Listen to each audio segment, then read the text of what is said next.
Assalamualaikum and good evening. We would like to introduce ourselves. My name is Sis Atika and I'm going to talk about renewable energy.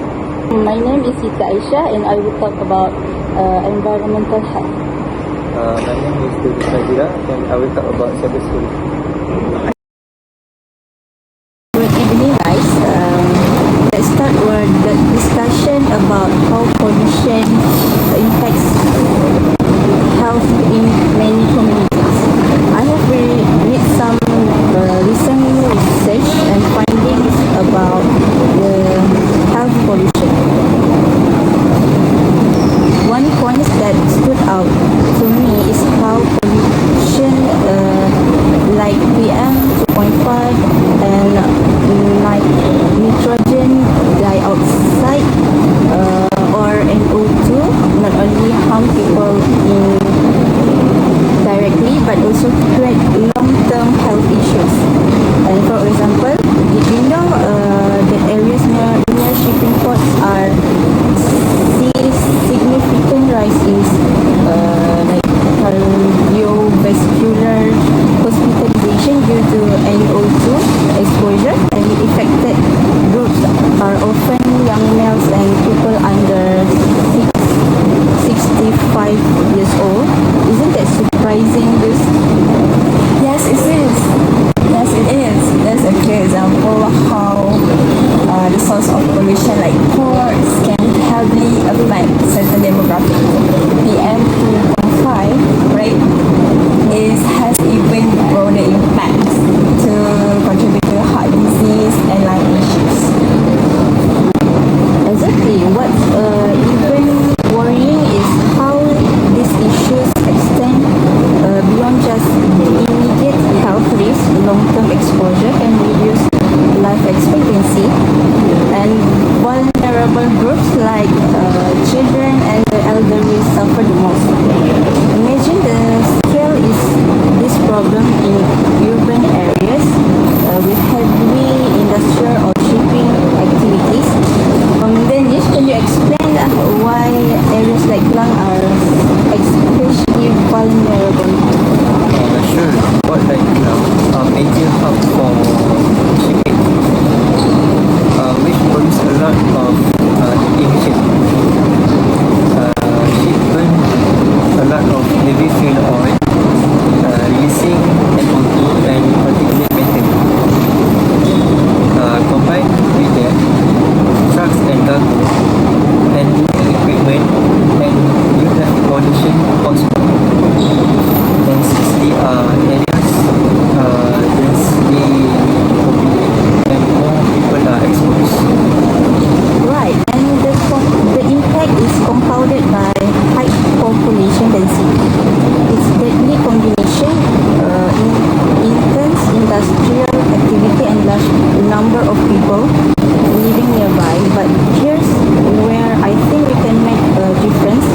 Studies suggest that reducing PM 2.5 of WHO recommended levels could save millions of lives by 2050. Demographic models also shows other benefits like increased life expectancy. Yes, they do. Reducing PM 2.5 not only save life but also increases the average life expectancy. The model show that intervention can lead to better population health over time by preventing prevention better. There's powerful argument for stricter regulations. If we can save life and improve the quality of life, why wouldn't we act, right? So, Ganesh, what are some practical steps that cities like Klang can take to reduce these emissions? That's a powerful fuel standard for ships. Switch to electricals and switch to electrical cranes and trucks and improve public transportation to reduce transit emissions. Invest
economics.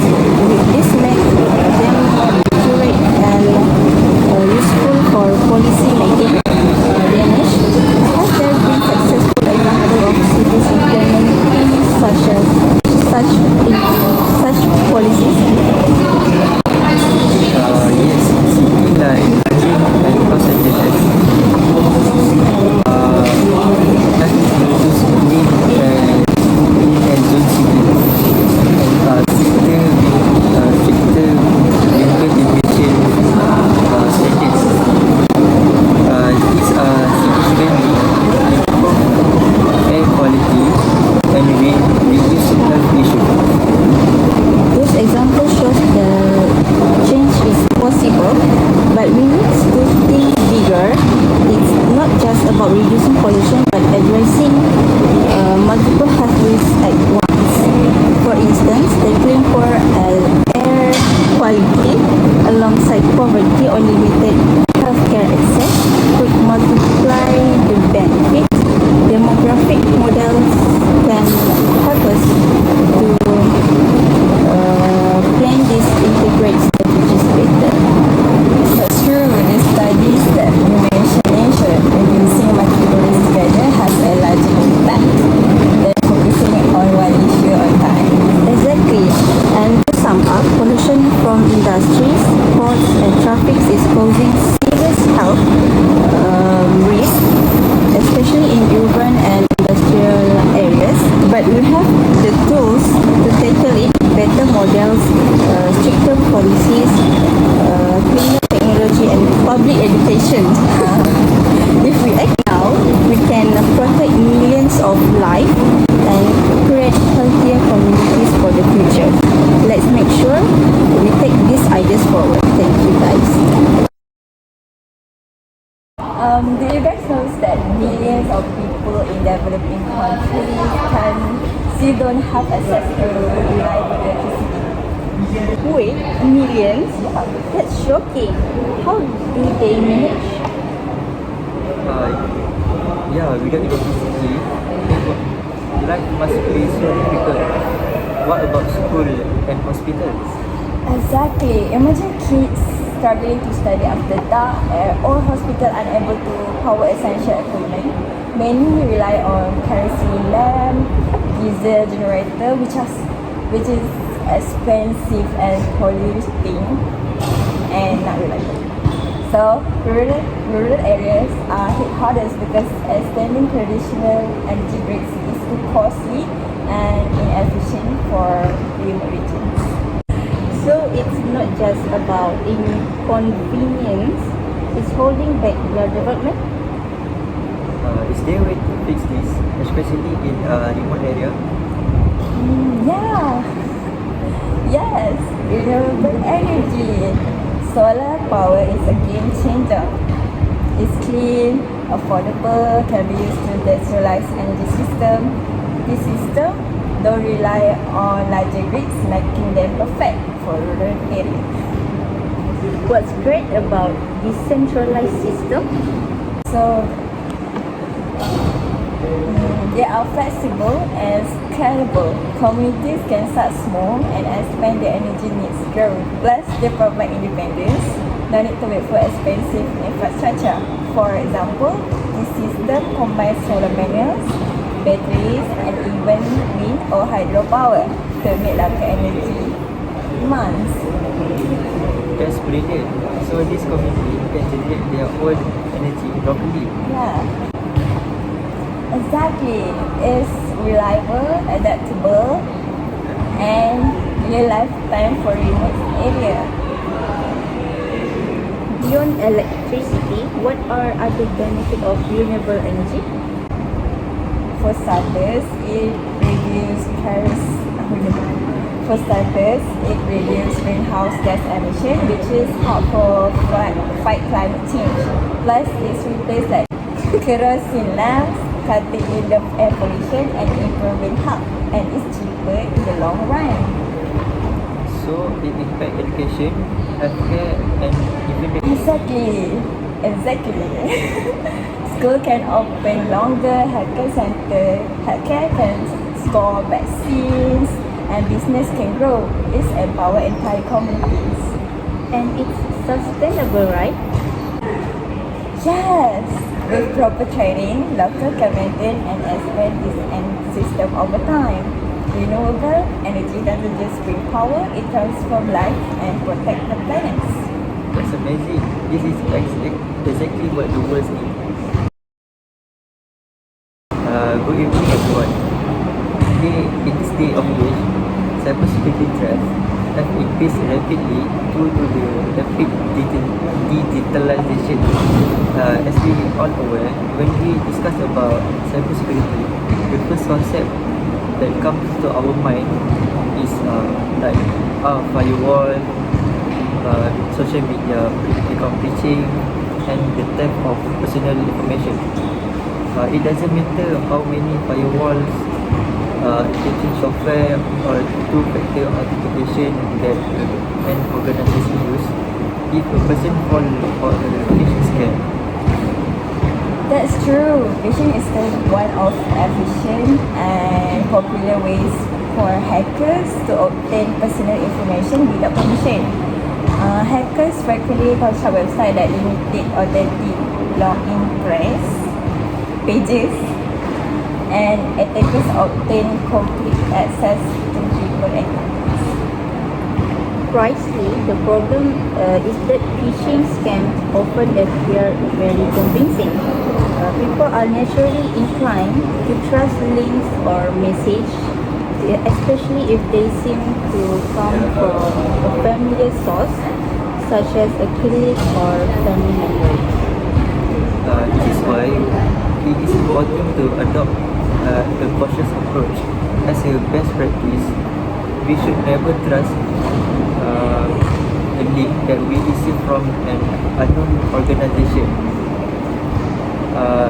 Even if a link appears from a trusted contact, it is better to ask them directly to confirm that they send the message.